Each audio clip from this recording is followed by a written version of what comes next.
Thanks everybody for coming. This is the January session of the Ida Johnson Lecture Series. And those of you that didn't know Ida Johnson, she was instrumental in starting the Portage Drought chapter and doing these lectures once a month. We meet the second Tuesday here in the Interpretive Center every month. And we very much thank Jeff and the crew here at the Interpretive Center for helping us set all this up.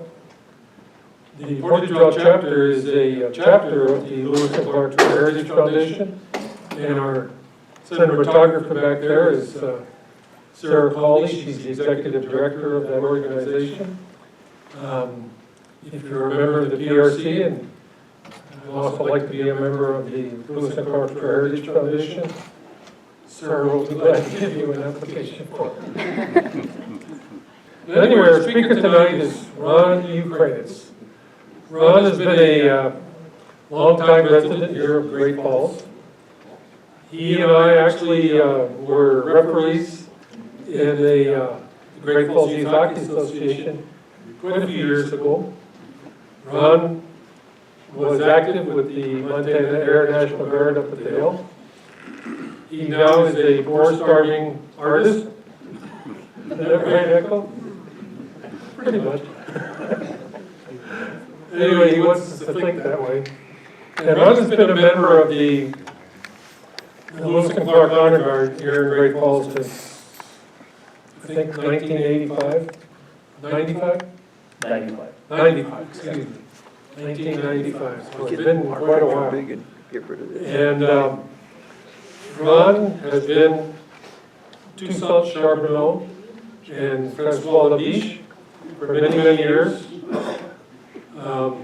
With the Lewis and Clark Honor Guard when we do our in-person encampments. So I'm going to leave it at that and turn it over to Toussaint Charbonneau. No, Francois LaBiche. We're going to start. Oh, Francois LaBiche. Thank you, everybody, for coming. I told my wife earlier, I said, boy, if we get 3 people, I'll be thrilled. Well, let's see, there's a lot of threes here. But at any rate, most of you know who I am. I mean, most of you have seen me do, from the early days, first person, and now the elder years, third person renditions of characters on the expedition. A lot of people don't remember or don't even realize that there were 33 people on the expedition. It wasn't just Lewis and Clark and John Coulter and Toussaint Charbonneau and Chicago. There were other people involved. Some of them very notable in their performance. And one of them that I chose early on, my first honor guard meeting, Pete Walters came up to me and said, our Charbonneau just quit, so you're Charbonneau. I didn't want to be Charbonneau, but I wouldn't give him up for anything now. I've got a folder full of reference material and books and so on at the house, probably 50 books on the expedition. Francois LaBiche was one of the characters that I started studying early on.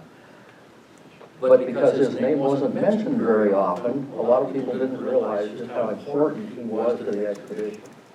So hopefully tonight, with the information that I've gathered over the past 25 years, I've compiled a little program for you tonight that I think will introduce you to one of the more important members of the expedition that nobody really knew about. Francois LaBiche was French. His mother was Omaha, or Oto. He was born around 1777 is what we can figure out, and most likely in eastern Nebraska. Growing up in that environment, he learned to speak French right off the bat. He learned to speak Omaha, he learned to speak sign language, and he learned to speak English. So by the time he was 15 years old, he fluently spoke 4 languages. And that was simply for the fact that he lived on the river, and he was encountering these traders going up and down the Missouri River at the time. I've not done this, so we'll see if it works. sometimes, depending on which segment of a tribe a gentleman married into, and there were formal marriage ceremonies, they were dark-skinned or light-skinned. LaBiche was often referred to as mulatto, and that's not really accurate, but because of his dark skin, he was referred to that quite a bit. And in fact, the captains referred to him several times in their writings in the journals as mulatto. That may have been the case, but we really don't know for sure. This is going to pick up the Zoom off As- this microphone. As he grew up, there became times where his knowledge of the river, growing up on the river, that became pretty important. And so he had an opportunity to spend time on the water. The complete opposite of my other characters. Right here. But LaBiche spent time in his youth, in 15 up to 18, 19, 20 years old, learning how to read the river, learning how to maneuver and operate the boats. And when it came time to become known, he already had a leg up. He spoke 4 languages and he understood the workings of the river. LaBiche was probably, he ran into Captain Lewis on the Ohio River.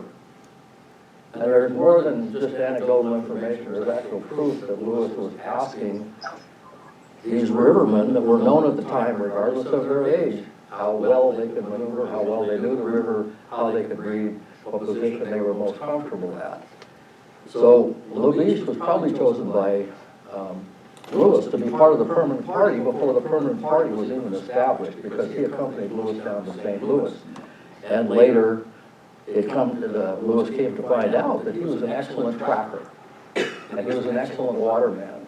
He was only 20, 25, 27 years old. But he knew all of that, plus his linguistic skills. He was very good at native sign language, which we will talk about later. Remember where I'm at here. LaBiche was officially recruited along with Pierre Cruzat at Fort Kaskaskia on May 4th of 1804. He would serve under Sergeant Pryor. Sergeant Pryor was in charge of the White Provost. LaBiche's position on that was to be as either a bowsman or the larboard or left-hand side oarsman. These were the people who would actually direct the traffic of the guy who was doing the steering in the stern. So this could either be, this is Charlie Fritz, a good friend of mine, who did this painting. This could either be Cruzat or LaBiche. And the person on the left-hand side could either be LaBiche or Cruzat. They were the people who were directing the sternman, who was the #1 man on the boat, where to go and what to avoid and what to watch out for. So his position was recognized right away, and that's the position that he held all the way up to Mandan on the boats. Let's see, the oarsman could also steer too from the front. I forgot to mention that. On July of 1804, LaBiche was part of the party that was appointed to find a deserter. Lewis and Clark, by this time, recognized his tracking abilities. Now, there were a couple of guys who deserted. They decided that they didn't want this life on the river. One of them was Moses Reed, and the other one was a gentleman by the name, well, I shouldn't say gentleman, was a person by the name of LaBiche. And so there were 4 people that were sent out to look for this guy, and imagine they found him, Moses Reed. LaBiche they never did find, but in my research, I found out that about 4 years later, he signed on with another crew, so he effectively evaded the tracking abilities of LaBiche. And Moses Reed got back to the captains, served his punishment, begged for forgiveness. Instead, he ran the gauntlet, was punished. They wouldn't let him return home. LaBiche was actually put in charge of watching him until they got up to the Mandan villages. And no matter how much he begged, Moses Reed never did get a chance to come back on the expedition. He just got his lashes, no money, and but he did get to eat. So I guess that was one thing that was good. Oops, we're getting ahead of the game here. On March 16th of 1805, LaBiche's skills in translating were so important because they were traveling up the river and they needed to negotiate with different tribes along the way. And LaBiche was used with the Oto's tribe. They were trying to negotiate for trade, and they were actually trying to negotiate with the captains and at the Pawnee at the same time. And so LaBiche came in. They knew his skills right away. LaBiche came in and he was doing his sign languages for trade, good trade, bad trade. They were, Otos and the Pawnees were so impressed, they didn't want him to continue up the river with the captains. They wanted him to continue his negotiating abilities with his sign language. And of course, the captains decided that that probably wasn't a really good idea for him, so they went ahead and told the Otos no, and told the Pawnee no.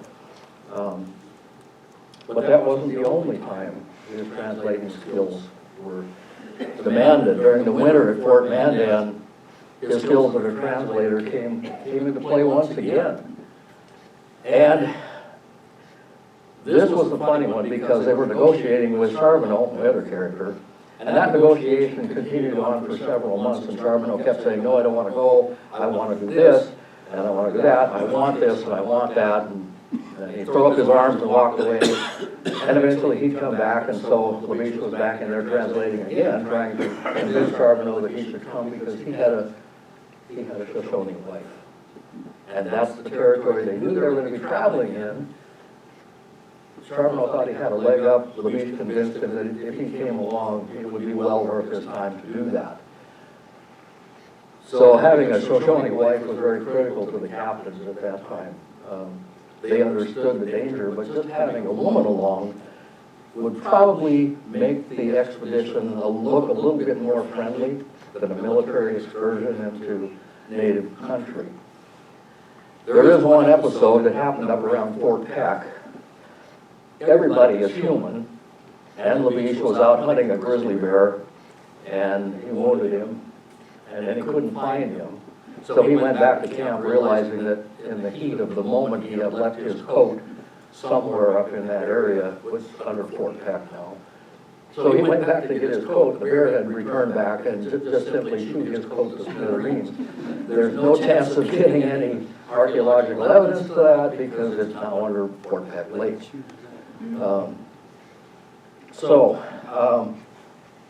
In August of 1805, we don't hear a lot about what happened to LaBiche. A lot of references to him shooting game and so on, but his normal duties were regarding the boat and moving the boat up the river, and even cordelling.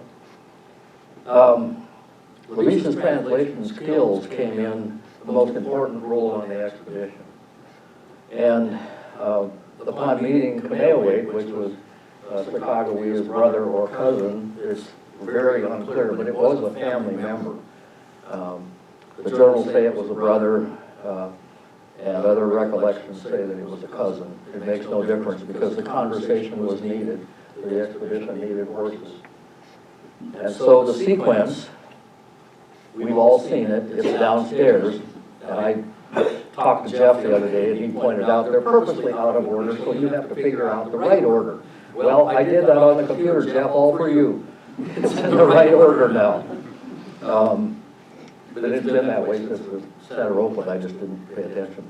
So the conversation would begin with Captain Lewis speaking in English to LaBiche. LaBiche would speak in French to Charbonneau. And Charbonneau would speak in Hadassah to Sacagawea, and she would speak Shoshone to Kameawait. And back again. And this conversation went back and forth, back and forth. We want horses, we want guns. We'll give you guns if you give us horses, but we won't give you all the guns. And this went back and forth and back and forth. Apparently it was pretty successful because everybody ended up happy, and it really cemented LaBiche's skills with the captain for his translation abilities. And then again in 1805 in September, when they ran into the Flatheads in the Salish. Once again, his skills were called on, not because he spoke the language, but because his sign language was so good. it's said, and I've practiced the sign language for years, and it's been said, if you know 15 signs from a tribe from the Seneca, or anybody back east, you can speak to anybody in the United States, or in any kind of the territory, you know that, those signs, then you can figure out the rest as the conversation progresses. And I've come to believe that.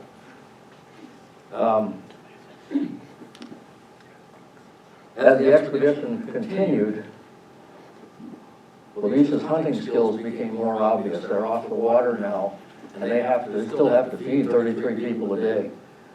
His abilities with his personal weapon, the fusee, much like this one, became widely touted and widely desired. If Captain Lewis said, we're hungry and we need people to feed our troops, he would go out with Rouillard or the Fields brothers or John Coulter, even George Shannon, who became a good hunter, and it was always LaBiche that came in with something. During his, by the way, before I forget, LaBiche was one of the people on the expedition. Not only had his private rifle, but he was issued, or his private fusee, which is a 62 caliber smoothbore gun. He also was issued a rifle. And obviously Lewis and Clark knew of this before, right at the time that he signed his X on the paper at Fort Kaskaskia. So depending on what game was needed, would determine which weapon he took out to harvest the food that was needed for the expedition. In November of 1805, there was written in the journals where Captain Lewis said, and I'll quote from the journal, that he was the best tracker and fowler on the expedition. A fowler is someone who shoots a shotgun at waterfowl.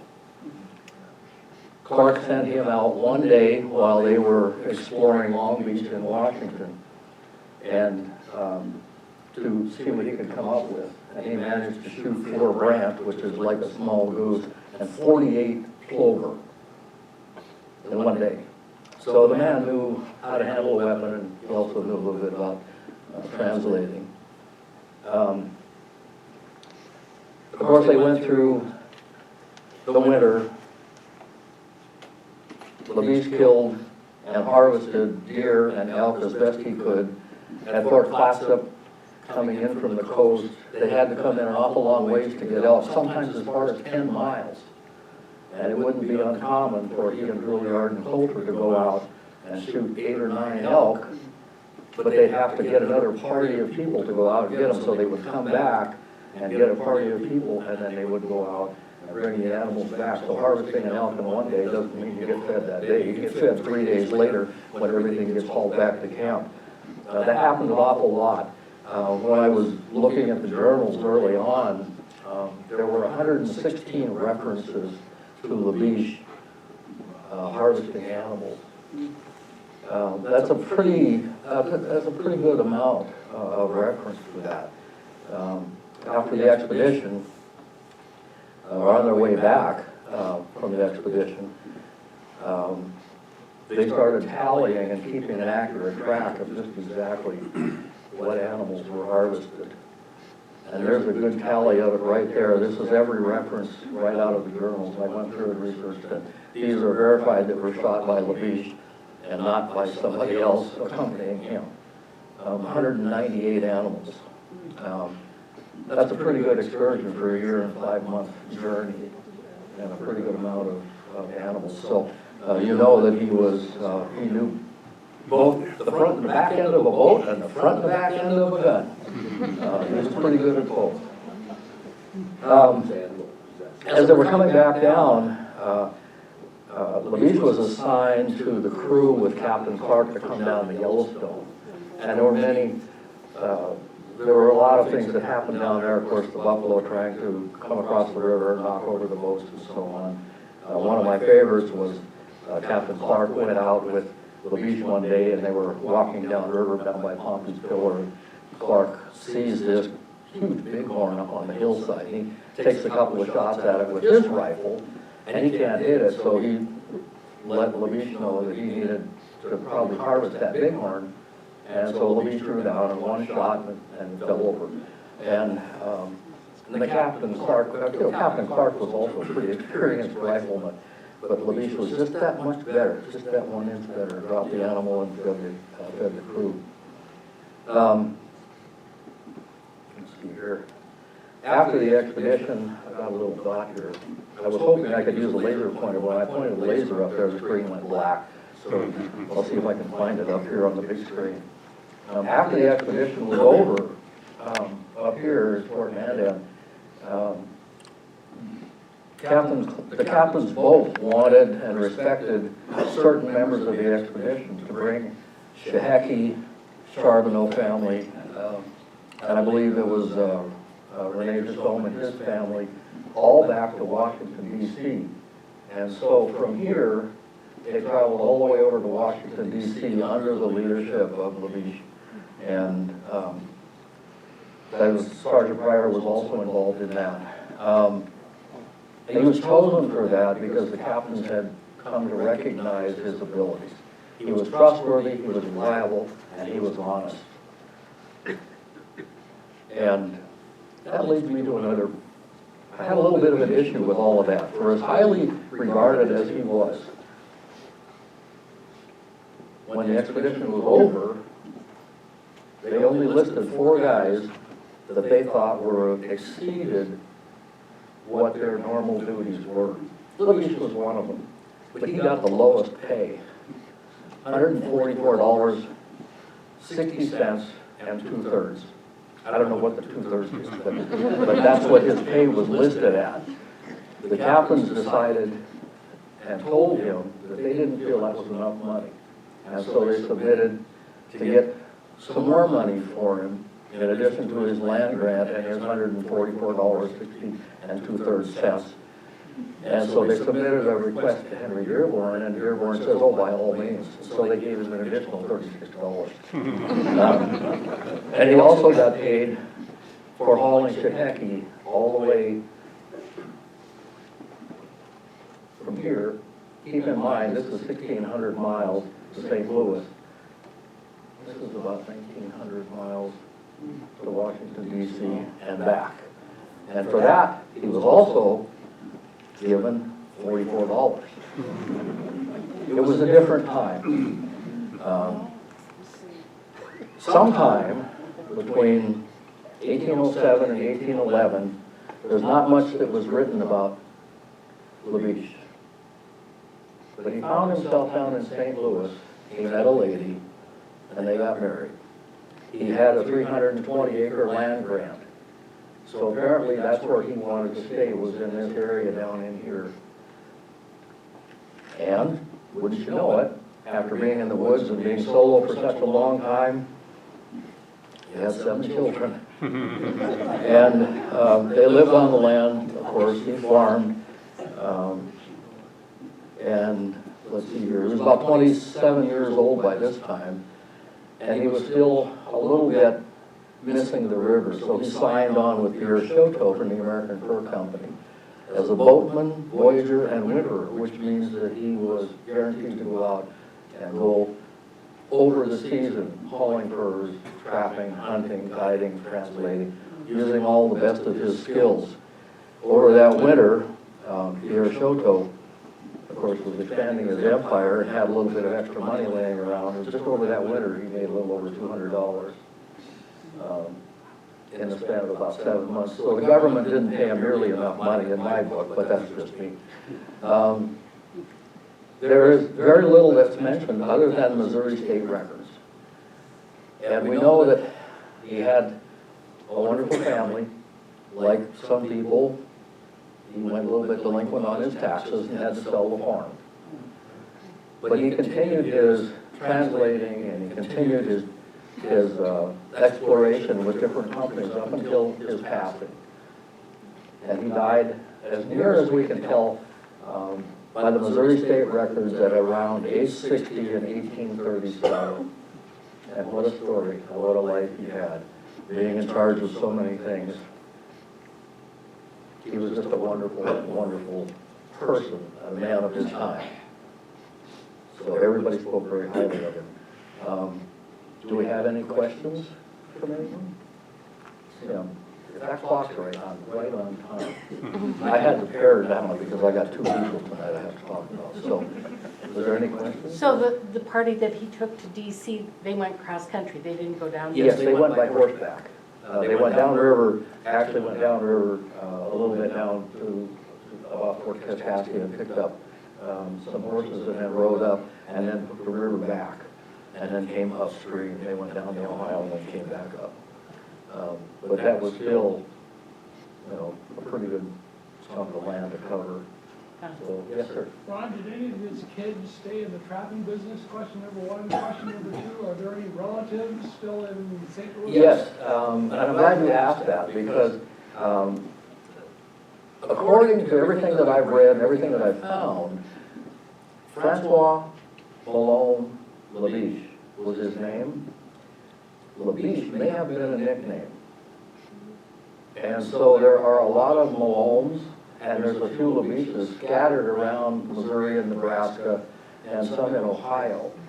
These are, you know, either relatives, direct or indirect, but there are records of those people still living in that area, and generally supposed to be offspring.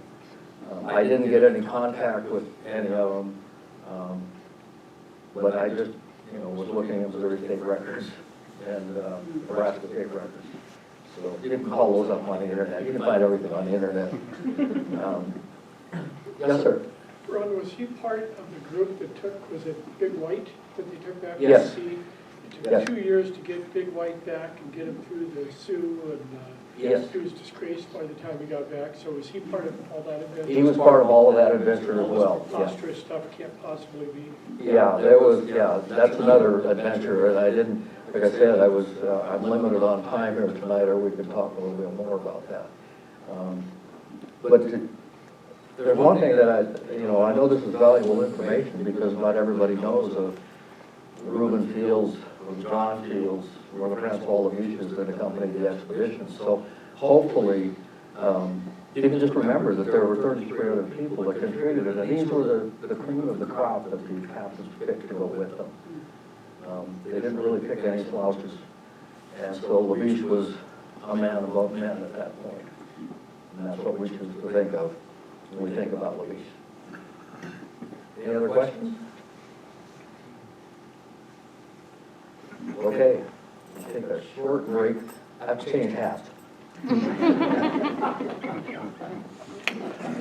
Give me a couple of minutes here to get my Charbonneau. This hat is not going to stay on more than about 10 minutes. It's buffalo hide and bear. And if you wear it any time above 30 degrees, you're going to be sweating in just a few. So we don't want to do that. Oh yeah, I'm not a riverman anymore, so I guess I could take these off. These did serve a purpose, these little gator ties here, because you're in the water so much. Believe it or not, if you tie this one piece of cloth around right below your knees, it keeps your pants from falling down. Trust me on this. It was a while before I learned that you wear the ties, because if your pants start falling down, it's embarrassing. Yes, sir. I'm a land surveyor, and I've spent a lot of time getting my pants wet, Oh, yeah. and I believe you. Well,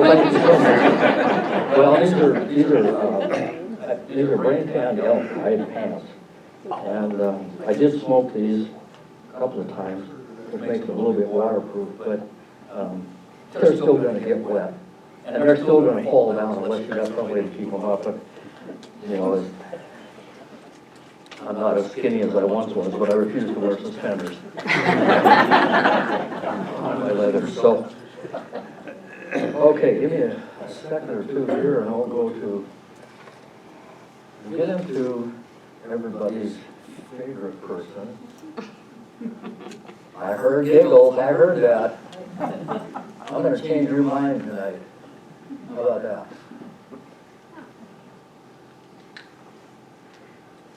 I can't imagine how many times I ran this thing at home to make sure everything worked.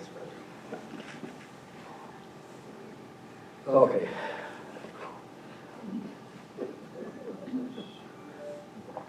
Okay. first thing you think of? Anybody? I don't know who that was. Thank you. I know who that is. Okay. Chicago-wee or Chicago-wee. That's correct pronunciation. What else? Anybody else think of anything? He's a jerk. What's that? Jerk. He was a jerk. I'm glad you said that. I'm going to change your mind tonight. How's that? Okay. Toussaint Charbonneau. Everybody loves to hate somebody. The problem is, Charbonneau was never around any civilization at all. He was maligned by an awful lot of people, mostly due to the writings of certain people and prejudices that were established from everybody from his first employer to Grace Heber, Joyce Dye. These are the people who wrote negative things about them, never having once experienced what he lived through and how he lived and how every trader lived in those days. His life is worth looking at just a little bit more closely. He lived on the upper river, the upper Missouri River, for 40 years. He also spent time with another company, Northwest Company, up in Canada for a number of years. Let's discover a little bit more about him. This is an 1820 map by John Mellish. It has some of the states outlined. That's why I used this one. Charbonneau was born right about up in here. He was born at an early age. Okay. Did you laugh? Okay. I'm checking with my wife just to make sure there wasn't much that was known of him before 1793. We do know the approximate day that he was born. He became an employee of the Northwest Company, like I said, and they were a major competitor for all the trade that was on the Hudson River. The boss of the company, the Hudson Bay Company at that time, was a gentleman by the name of John McDonald. John McDonald had an AKA, the priest. He was so religiously strict of his men that very few of them would stay with him as he explored the upper reaches of the Canadian territories. Okay, now everybody says, well, what about Charbonneau raping this little girl up here? That probably didn't happen. You know why it didn't happen? Because rape was extremely and exceedingly rare in those days. What happened was, and this is from an excerpt from somebody in 3 sentences in passing, whose notes were included in McDonald's journals. He was poked in the rear by an old sulky woman, alleging rape of her daughter.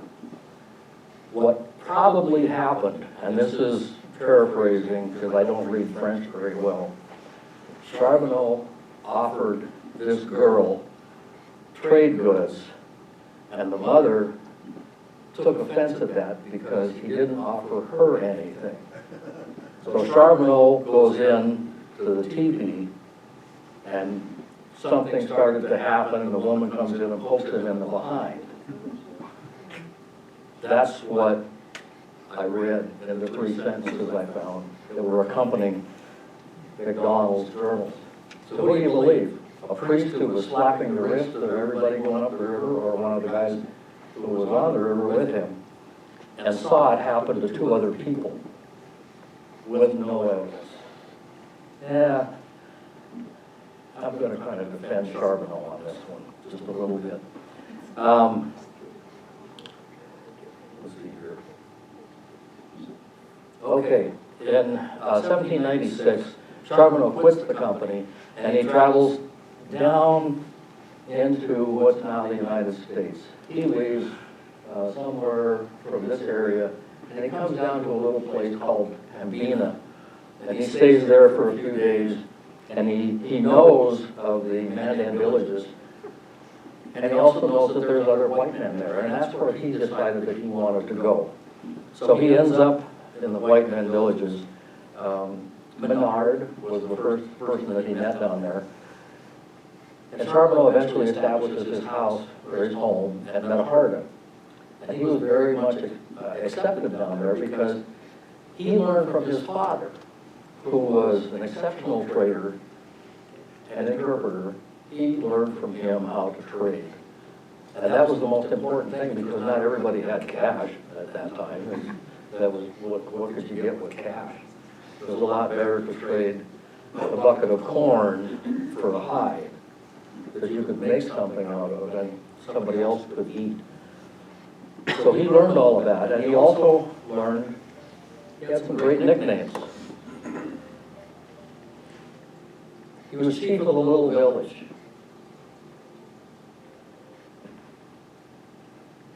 A man who has many gourds, which means he has some wealth, but not monetary wealth. He had a lot of things that were worthwhile to somebody else that he could trade for. One of the other ones was the great horse from abroad, which means that he traveled to other places to bring back things to support his adopted family and his adopted people in Metaharda. Oh, the other one, this is an easy one. You guys might even know this. Forest bear, because he was always in the time, or always spending his time in the forest looking for something to eat. He was a bear. He would go after anything that he could to feed his adopted family in Metaharda. He learned to speak the language and began his life's role as an interpreter. I want to get ahead of myself here. My numbers don't match what's in here, so we're just kind of winging it. In about 1800, 1801, the Minataris brought a party of two young girls into the camp. They were about 11 or 13, and they had been captured near the Three Forks of the Missouri River, which is interesting because they went across land, and this all ties together because the captains went up the river, and so the natives knew nothing about the river, et cetera, et cetera. But at any rate, they brought these two girls in, and Charbonneau purchased them. They weren't a gift, they were purchased. At some point, the oldest of the two, there was a ceremony because Minatari didn't believe in just having relations without a formal declaration of affection. So there was a wedding of some sort, and that was when he actually married Sacagawea, the oldest of the two. He didn't marry the youngest one. She became like a chattel, or something that he could use for trade. The youngest one really meant nothing to him. Sacagawea was the one that attracted his attention, and so that's who he married. On October 26th, Lewis and Clark arrived with the Corps of Discovery. And Charbonneau was invited to meet them. Through Menard and a couple of the other people that were up there, they decided that this would be something that Charbonneau might be interested in because he was a man of many gourds and traded often. They thought it could be worthwhile. And the captains found out that he was married to a Shoshone woman. All of a sudden, Charbonneau's importance gets a little bit higher. And they know they're going to be heading into that country. And so now the negotiations start. So LaBiche gets involved in the translation, and there's an awful lot of communications back and forth. Where I'm at here. Yep. Get caught up. There was an awful lot of explanations, and Charbonneau storming off and vowing never to come back, and Menard and LaBiche go after him, and they bring him back, and they negotiate some more, and eventually Charbonneau signs on. Knowing what I know, what I've learned about Charbonneau, I think the light finally went on, and how he could benefit in some way to provide for his family and his adopted family at the villages, the 5 villages where he lived. Like I said, it's a complicated story, but he does officially sign on with them. But he enlisted as an interpreter. Chicago was never hired. She was just going to be a translator. The captains, Juilliard, and the Charbonneaus would all sleep in Charbonneau's lodge, which actually belonged to Chicago. I'm leading up to something big here, because this is only, we're talking about a year and 5 months on the river. Charbonneau spent over 40 years on the river. In April, the captains named a creek after it, because it was the highest known point up the river that any white man had ever been. And so, and the villagers told them that, Charbonneau told them that, no other white man in the heart hadn't been up there. The French weren't interested in going up there. So they named it Charbonneau Creek, and it was later on renamed to Bear Creek.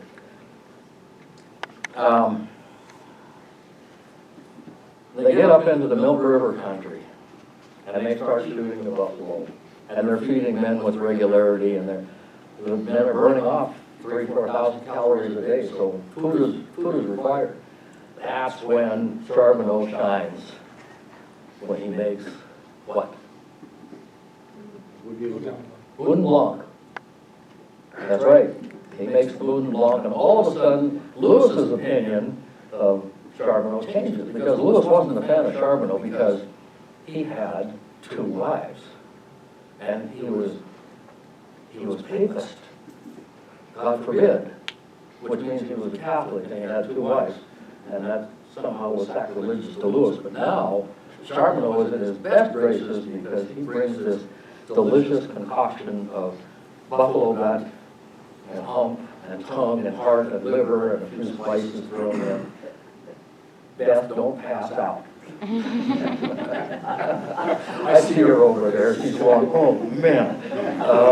But at any rate, he makes this concoction and it feeds everybody. And Lewis stated that it was one of the best delicacies of the forest. Charbonneau was not a riverman. We all know that. He knew that.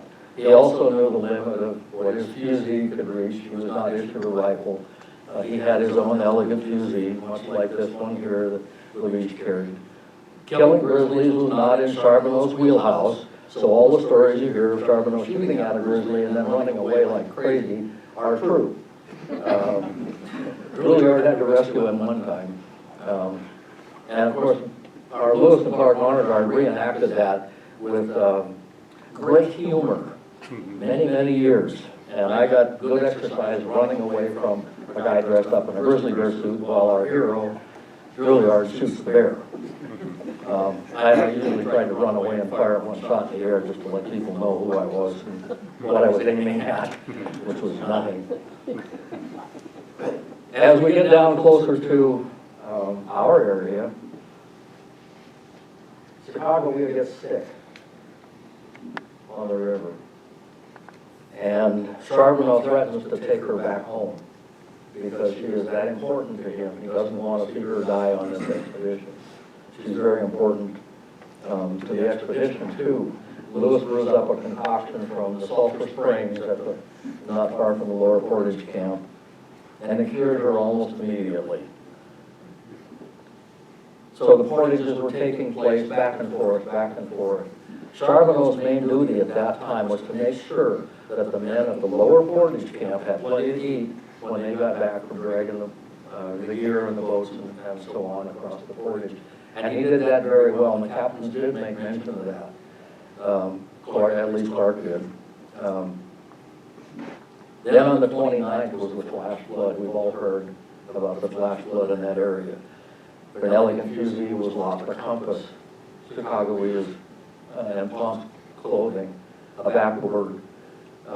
They did recover a few things, and thankfully they recovered some of the baby items.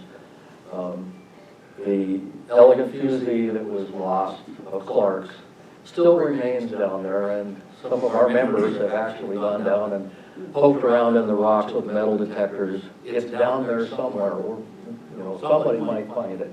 And it would be really nice if we found it. But so far, no joy.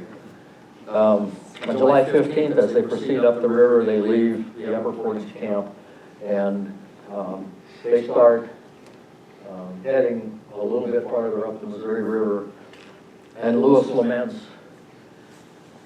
no more food and law, no more of the delicacy that we so much desired.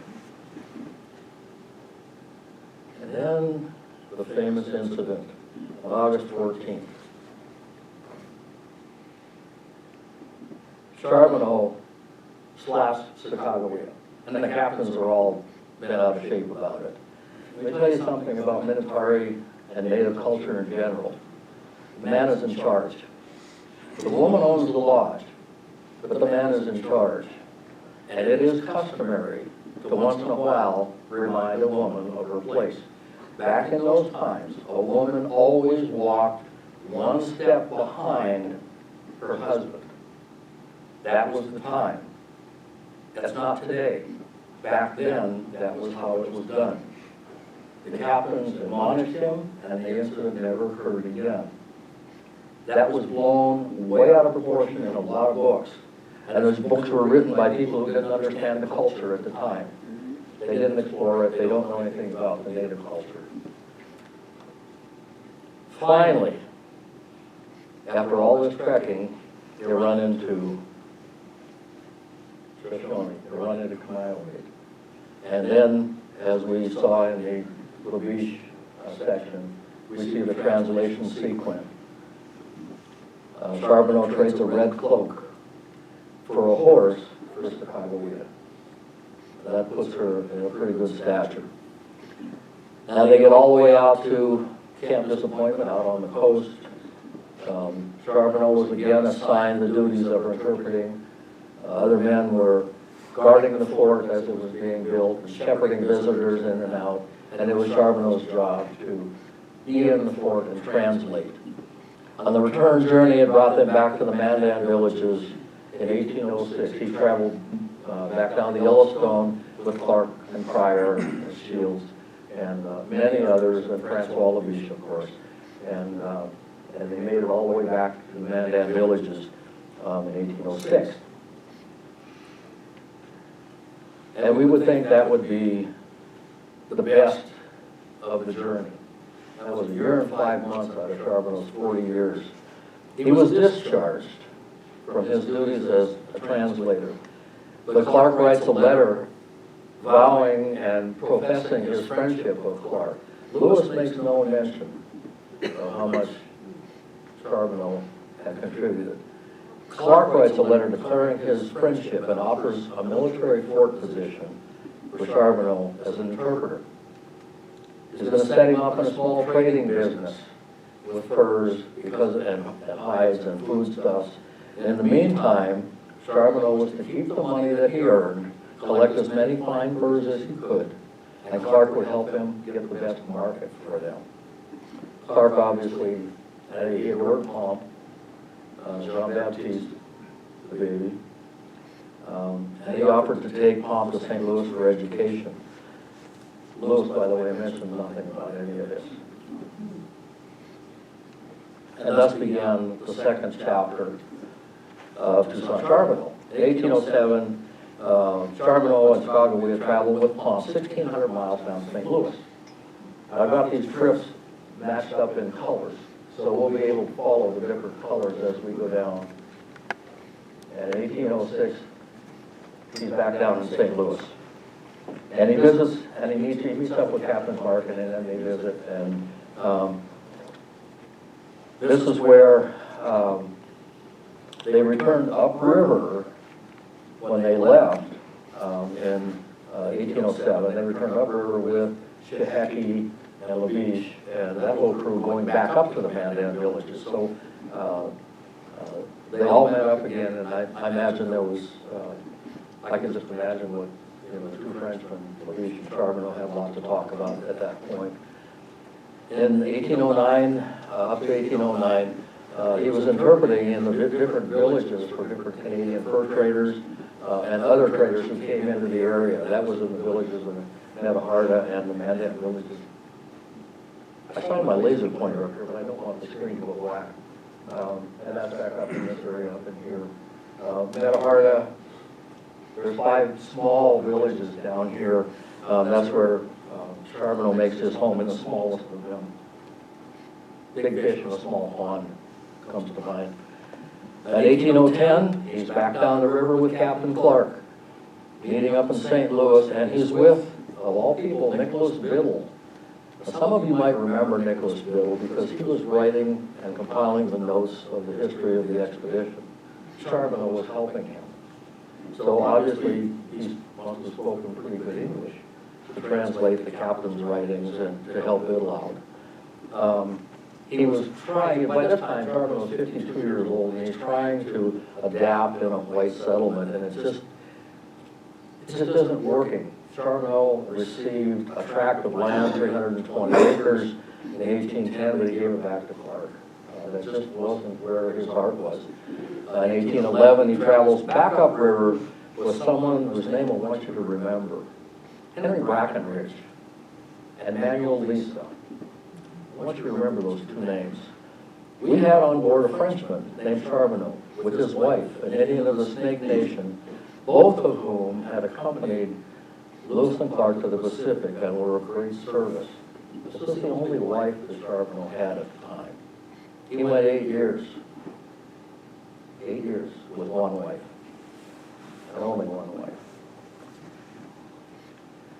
Manuel Lisa hires Toussaint Charbonneau as an interpreter for the Missouri River Fur Company. In 1812, Sacagawea delivers her second baby, Lizette. The War of 1812 is looming, and another name to remember is John Lutig. John Lutig is like a purser. He is a records keeper on different ships. And he's not a fan of Charbonneau or Rene Jasson or Menard or any of that. But yet, who did he go to talk to about negotiating a peace between any warring tribes that were keeping the traffic from going up and down the river? He calls on Charbonneau, and he calls on Menard, and he calls on Rene Jasson. So it was a love-hate relationship. But we all know that by this time, Lutig was pretty much wrong in his assessment. And now we get to an infamous day.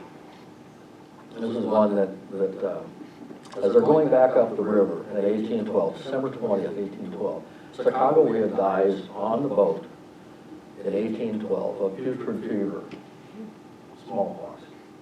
And she was small and sickly from the time that she arrived in the Mandan villages. So it is documented by 3 people who had met her before and knew her very well. Henry Brackenridge, Manuel Lisa, and John Lutig. And not too much later after that, William Clark. They all verified that Sacagawea died December 20th of 1812. Fact. She had been his sole wife for 8 years. And at the end of December, Lisa and Charbonneau, both highly respected men on the expedition, carried Sacagawea's body up to the Minnetarees, and she was buried in a traditional above-ground setting. There is no grave, there's no chunk of dirt with her name on it. She was buried in a traditional manner above ground, and the spirits be with her. 1810, Charbonneau is back at Fort Manuel, and Fort Manuel is right up here. And this is right up in the area. So you can see that he's made one trip down to St. Louis, he's been back up once, he made another trip down in Green, and now he's back up in Louis. 4 trips, 1,600 miles, by the way. Charbonneau's back at Fort Manuel, and the wars at the time were really stopping any trade in the river. And Lutig and Manuel, TC, that's in my notes, Toussaint Charbonneau disappears for a little while. Nobody really knows what happens to him. Some people say that he was mourning because he didn't take another wife for 5 years of any kind. There was no formal ceremony. Ludig and Manuel Lisa reached St. Louis in May, and they had Charbonneau's daughter with them, Lizette. Ludig says, well, she doesn't have a guardian, she needs a guardian. He said, well, we haven't heard from Charbonneau, so he must be dead, so I'll be her guardian. Well, that wasn't true. When Clark found out about that, he went and scolded Ludig, crossed out Ludig's name on the adoption papers and searched his own as Lizette's legal guardian, and Ludig was the kid's embarrassed about the whole thing. In 1814, Ed Rose and Toussaint Charbonneau head back into the Shoshone country. Ed Rose was kind of a character. He was kind of like Little Big Man. He made up a bunch of stories. He was about half crazy most of the time, and most of the time was all the time. But he was respected because he could draw maps. And he was like a savant, I guess, is what we would call him today. But at any rate, he was mostly insane and very crazy, so any references that were made, aside from his maps, were pretty much ignored. But Charbonneau went with him anyway. And maybe that was his grounding force at the time. We proceed on, 1816. Edward DeMunn in St. Louis hires Charbonneau as an interpreter to rendezvous with Shogo on the Kansas River. And Charbonneau is one of 17 men that go and explore the Platte, all the way to its end and back. They left a force of men right down in this area down here. The natives took offense at that, killed every one of them. The only people that survived were the people that went upriver, and Charbonneau was lucky enough to be one of them. And he survived. They came back. Charbonneau was upset, went to the natives, negotiated with them, told them that that was not how things are done. Some of the men that were on that expedition didn't die, were captured by the Spanish, and they were sent down to Santa Fe for imprisonment. 1818, 1819, United States interpreter for the Mandan and the Military Nation. That was his official title. He was stationed at Council Bluffs, Iowa. The Missouri River Indian agent at the time was a guy by the name of Walter O'Fallon, and he was a nephew of Clark. There might have been a connection as to why Charbonneau got the job. But anyway, Council Bluffs is right here, I believe. So now he's an Indian agent. He's official in his capacity, and he gets paid pretty well for that. He gets a couple $100 a year for that, which was more than what he got paid by the government during the expedition to the Pacific and back. It was the highest U.S. post on the river at that time. So it was kind of a feather in his cap. He didn't look at it that way because it was a job and he could feed his family. He served as an interpreter, and he also worked at O'Fallon's store under O'Fallon's store. During that time, he met a gentleman by the name of, and some artists know this name, Thomas Say is his name, and he recorded military customs, but he was also a pretty good artist. And he would accurately represent their clothing and military customs and vocabulary, and by this time, Charbonneau was pretty adept at the English language. Okay. Charbonneau goes back up to the Mandans and tells them that any further post farther north isn't going to happen. And the Indians are obviously disappointed about that because they had hoped that another fort up there would mean there would be more traffic farther up the river and they could trade and provide for their families a little better. He returned back in May of 1821, and for 2 years he worked for different traders on the Missouri River. In 1814, the Iroquois attacked a very well-known boat to those of us who served in the American Mountain Den for a while. William H. Ashley's trading party was attacked and on the Missouri River, and the whole river was in an uproar about it because they really thought that they had established a good peace. So who did they send with a peace pipe? They sent Charbonneau. And the note stating, as you can read up there, the Iroquois, you see the pipe of peace which you gave me in the hand of Mr. Toussaint Charbonneau and the flag of the United States. This will convince you my heart is not bad. They trusted Charbonneau to deliver that message and broker a peace. Who still hates Charbonneau? Did you still hate him? Are you changing your mind a little bit? Maybe a little? Maybe, okay. That's all I needed was just a maybe. Okay. Regardless, no records were found, but there was an eventual peace. In 1823, Charbonneau meets Paul Wilhelm, who was the Duke of Wittenberg, Germany, who was looking for him. Somebody was actually looking for Charbonneau with good intentions. Trust me on this, he's an okay guy. The Duke spent a considerable amount of time talking to Charbonneau, no doubt that the fact that the Duke had met Jean-Baptiste earlier and wanted to take Jean-Baptiste over to Germany to further his education. And that's how that connection came about. And so Charbonneau agrees, and so Jean-Baptiste goes with the Duke over to Germany and learns that culture and language. And he is becoming quite renowned in his own regard now for what different languages and the cultures that he'd been experienced to. Jean-Baptiste was about 18, I think. Let's see, 1823. Yeah, he was 18 at that time. And William Clark, of course, was thrilled at this whole idea of him going back there. 1823, 2 months later, Mandan villages, there were no trade goods arriving from anywhere. He had traveled with several Northwest Trade Company employees, Northwest Fur Company employees, back over to a lake over here, Lake Traverse, and there was a fort established there. They were able to barter and negotiate for some foodstuffs to take back to feed the Minotaurs in the 5 villages. It was important to him. You don't earn those names by sitting on your laurels and just eating off of everybody else.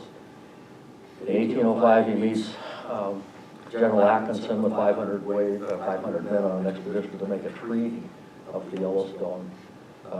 Charbonneau was asked to go along again and to broker a treaty and a peace. He had, at this time, now, he had a Minotaur wife at this time. She was fairly new to him, so that was 1825. In the next excursion, the Missouri River in 1826 flooded the Minotaur villages, and Charbonneau managed to escape with a few of his goods, not all of them. The next few years, the only receipts for his salary, there's probably regrouping, the only receipts show that he's still alive and working in the villages. So there's no direct relationship with any of the major fur companies or trade companies or even any of the forests. 1829 and 1830, he traveled down St. Louis to sign his receipts with an Indian agent by the name of John Stafford. Signing for receipts means that he's going to get paid for something. So he was obviously doing something in his work for the government, and he had receipts to prove it. Okay. 1833, Charbonneau was 74 years old. I want to remind everybody at this time, the average age, average lifespan, and anybody west of the Mississippi was 43. So Charbonneau's already got 2 lives under his belt, almost. 1833, he's back at Fort Clark, counseling with the Mandans, the Minotaurs, the Crows, American Fur Company, and a German prince by the name of Maximilian. Might ring a bell to some of you. Behind the scenes, Stafford wanted to close the post that Charbonneau was in charge of, do away with interpreters, and Clark convinced him he needed to keep it open, and especially retain the services of Charbonneau. Maximilian then began to use Charbonneau's skills at every village that they traveled with. And Maximilian, the prince, would spend the winter at Fort Clark, back up here. Fort Clark is right up here. That's above the villages, but that's where Charbonneau spent time with Maximilian. Got to know them pretty well. In the prince's entourage at Fort Clark was a young artist by the name of Carl Bodmer. You may know that name. some of you. He undoubtedly provided the only known likeness for Charbonneau, and that came out in Maximilian's book initially. Charbonneau provided Maximilian with Minatari customs, language, vocab, customs that he could later use in his book for research. Okay, now we're getting a little bit older here. 1834, Chardon arrives on the Assiniboine to take over at Fort Clark. Charbonneau's not up there anymore. His journals give us a very candid picture. This is a great book, Chardon's book. It only covers about 3 years, but he's very detailed work, and Charbonneau's mentioned in there regularly. He describes Charbonneau and his business as routine trading. That's all he was, just a routine trader. He traded with the Grovants, he traded with the Minataris, Pawnees, Locos, any tribe that was on the river. They came to look for him because he usually had what they wanted. He mentioned at that time that Charbonneau had 2 wives, and he quote, I read, quote, had 2 lovely ones for a man, unquote. On the 24th of December, Charbonneau cooks a meal for Chardon and his family. Meat pies, bread, fricasseed pheasants, boiled tongue, roast meat, and coffee. Sounds like something you can get at a restaurant downtown. At that point, of course, Charbonneau provided mostly trade gossip and tribe gossip. And Chardon needed that because he wanted to be an effective trader like Charbonneau was. He remained an agent through 1835. At that point, another gentleman arrived up there and hired Charbonneau with an annual salary of $300. So he worked his way up from $166 and a cook stove, basically, and a land grant to an annual salary of $300. But by this time, he's almost 80 years old. So, it takes a while, I guess, to do that. No retiring in those days, no Social Security. So, 1836, his duties are pretty routine. He's carting and hauling hides and pelts, providing Chardon with gossip, getting food for his Minatari friends, and finally Chardon had to say, enough, I don't have anything else I can trade you for. 1837, smallpox was still raging, and Grovants, Minataris, Charbonneau loses another wife. Minataris were dying at 10 per day. The Arikaras, 3 to 5 a day. They decided to isolate themselves from the whites and possibly save their culture.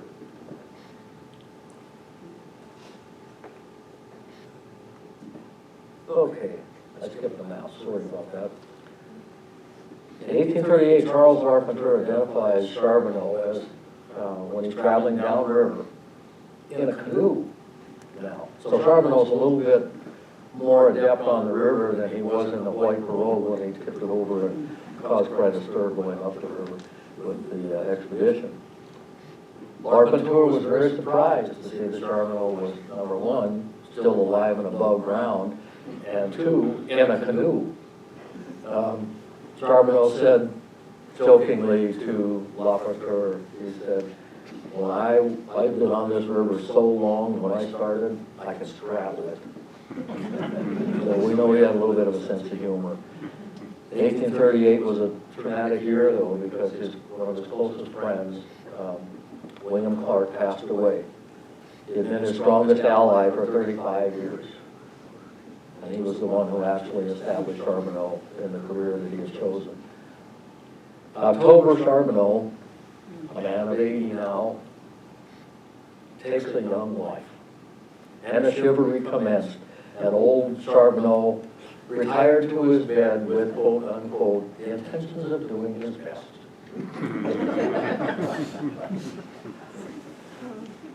And he learns a couple other tricks, too, that another friend of his is not an Indian agent, and so he cannot pay Charbonneau, so Charbonneau goes back down the river. He says, Toussaint Charbonneau, the Mandan interpreter, arrived here from the Mandan villages down in St. Louis. Distance of 1,600 miles, came into the office tottering under the infirmities of 80 years. without dollars to support him, and asked what appeared to be nothing more than a fair and just price. I accordingly paid him his salary as an interpreter for the for the first and second quarters of the year, with his understanding that his services will no longer be required. This man had been a faithful government employee in every capacity that he had for over 40 years. He had 15 years been employed as the chief government interpreter for the man dance. He may have done it upriver or not. Nobody really knows where he was. But if we look at his life in the context of the time, he accomplished an awful lot. And he was the most highly regarded and highly sought after interpreter and trader on the Missouri River until he passed. Nobody knows where he passed, whether he passed in the villages or en route. So there is no headstone, again, marking the actual spot of this very uncommon but common man. He was known by every trapper and trader on the Missouri River for over 45 years. That's a pretty good legacy. Does anybody have any questions? Did I change your mind a little bit? That's all I wanted, to change one person's mind. He wasn't the bad guy that everybody thought he was. He was nothing more than a man of his time. I have one thing that I would like to say at the end of this. It's a personal statement. And I have researched Charbonneau, Chicago, and John Baptiste for well over 25 years. I visited with scholars, Dale Nelson, Gary Moulton, I visited with several times, and there's been a lot of others that have come through. I visited with a lot of period historians who feel that, unfortunately, there are some facts that are being bastardized and changed. I don't like that, and you shouldn't either. Facts are facts. Any writings stating to be factual, and then add suppositions disregarding the actual work and reputation of researchers and historians is a travesty. We all need to take a step back and say, wait a minute, that's not what's written, that's not what's true. Any writing stating to be factual and then add suppositions disregarding written truth should be deemed fiction at best and lies and slander at the worst. I have tried to bring you the truth from the journals and the 23 reference books that I used to put my presentations together. So thank you so much for coming, and if there's no further questions, have a great evening.